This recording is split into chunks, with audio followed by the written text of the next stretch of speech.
Desi Morio had learned long ago how to live quietly. At 46, she moved through life with the grace of someone who had survived storms and learned which battles were no longer worth fighting.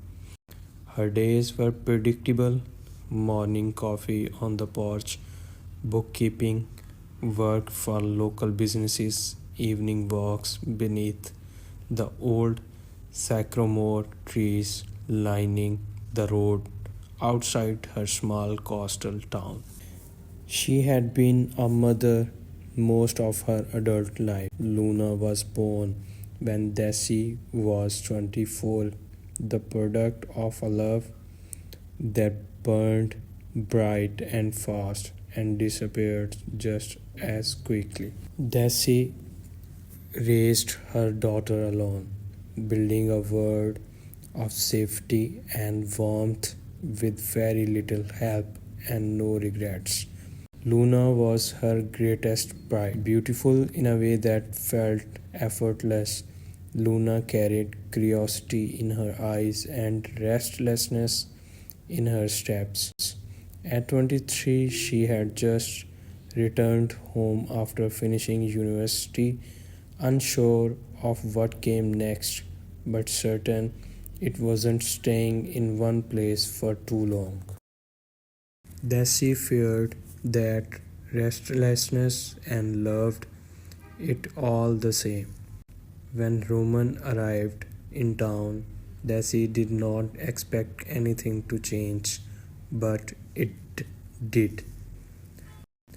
Roman Hale was 42, tall, silver threading through his dark hair with eyes that seemed to not notice more than they revealed. He moved into the old coastal house at the end of the bluff, the one that had stood empty since the fire 10 years earlier. People talked, they always did. Roman kept mostly to himself as first, renovating the house slowly, deliberately. Desi met him at the local hardware house, both reaching for the same box of nails.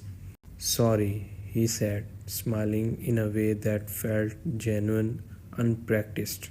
No, go ahead, Desi replied, surprised by the sudden warmth in her chest. They talked about the paint, colors, about the weather, about the ocean that never stopped changing. It was innocent, it was simple, but something shifted. Roman had a way of listening that made Daisy feel seen, not as a mother, not as a woman who had given everything to others, but as herself. That night, she realized she was smiling at nothing. Luna noticed before Daisy did. She noticed how her mother lingered longer at the mirror, how she hummed while cooking, how her phone buzzed more often. You are different, Luna said one afternoon, leaning against the kitchen counter. Different? How? Daisy asked carefully. Happier, Luna replied. It suits you. Daisy hesitated, then she smiled. I met someone. Luna's curiosity flared instantly. Who? A man named Roman. He moved into the old hill house. Luna's heart skipped, but she didn't yet know why, because she had met Roman too. Luna met Roman on the beach. She had gone walking late one evening, headphones in, letting the tide wash away her uncertainty.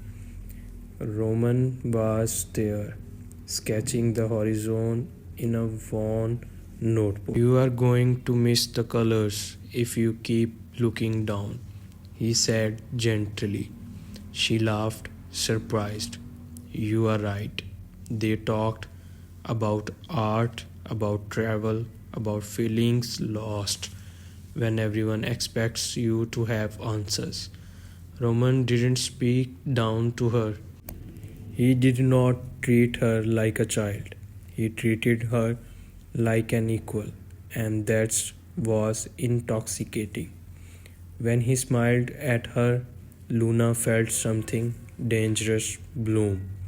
She did not know he was the same Roman, not yet. Their realization came too late. Daisy invited Roman over the dinner. Luna walked into the living room, stopped short, and felt the ground tilt beneath her feet. Roman, she whispered. Luna. His voice held the same shock.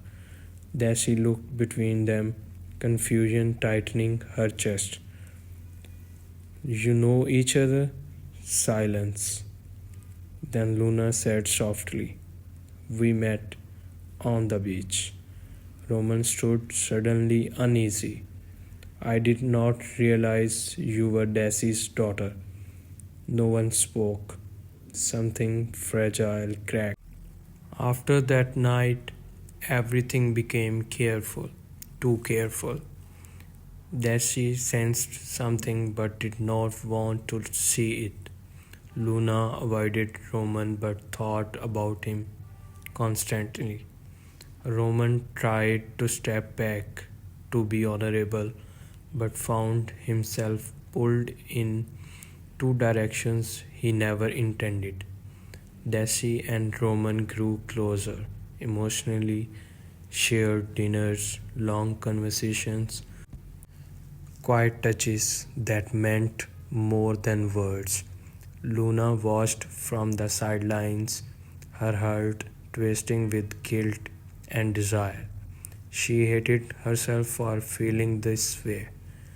She hated Roman for existing. She hated Daisy for being loved. It happened on a rainy night. Luna stood in the doorway of Daisy's bedroom, trembling. I need to tell you something, she said. Daisy sat up instantly. What's wrong? Tears spilled down Luna's face.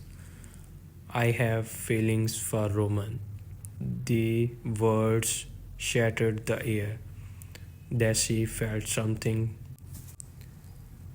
primal tears through her shock, pain, betrayal, and then guilt for feeling any of it.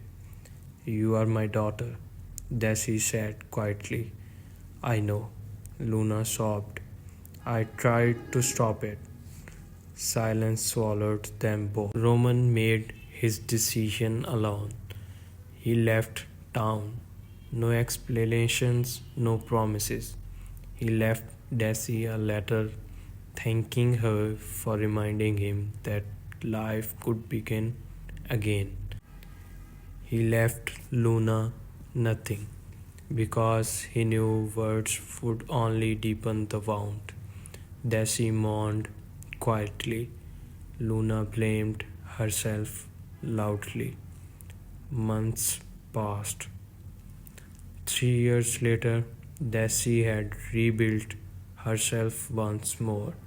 She had forgiven Luna, not because it was easy, but because love demanded it. Luna had grown too, less restless, more grounded, learning the difference between longing and loss. Roman returned unexpectedly, older, gentler, carrying regret like a second skin. He did not come to reclaim anything. He came to apologize. They met again, not as rivals, not as possibilities, but as people shaped by the same storm. Roman never belonged to either of them. He belonged to the moment that forced them to confront who they were. Daisy learned she could love again. Luna learned she could survive heartbreak. And Roman learned that love, when real, must sometimes walk away. Years later, Daisy watched Luna walk down the aisle, not to Roman but to someone who loved her freely and fully. Daisy smiled. Some loves are not meant to last, some are meant to transform, and some, no matter how dramatic, exist only to teach us who we are.